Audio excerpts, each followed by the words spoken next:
Omulungi atulaba nkwaniza nnyo mu kaseera kano we tukutuusizaako embeera y'obudde nga tukolaganira wamu ne UBC TV. Omwanjuzi nze Lubega Michael.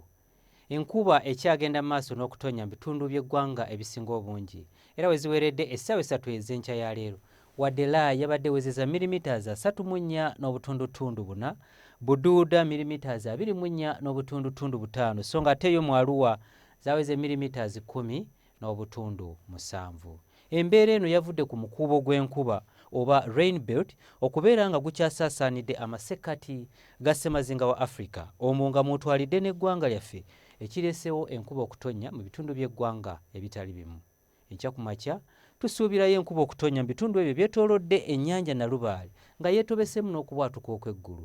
Olwo byo ebitundu by'eggwanga ebisigaddewo ebirala tusuubira obudde okubeera obw'ekiddedde.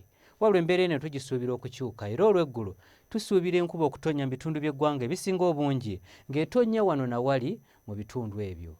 Ebbugumu erya waggulu tulisuubira okutuuka ku degrees 28 mu bukiikakkono bw'eggwanga lyaffe.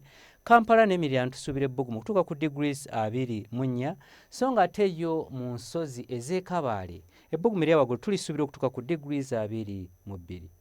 Bwe tweyongerayo mu bibuga ebimu ebiri ebusukkansa lw'eggwanga lyaffe mu Nairobi, Paris ne New York tusuubirayo enkuba okutonya. Kyokka yo mu New York tusuubira nti nno ebbugumu lijja kutuukirira ku degrees 8 nga n'obunnyogovu gye buli bw'amaanyi.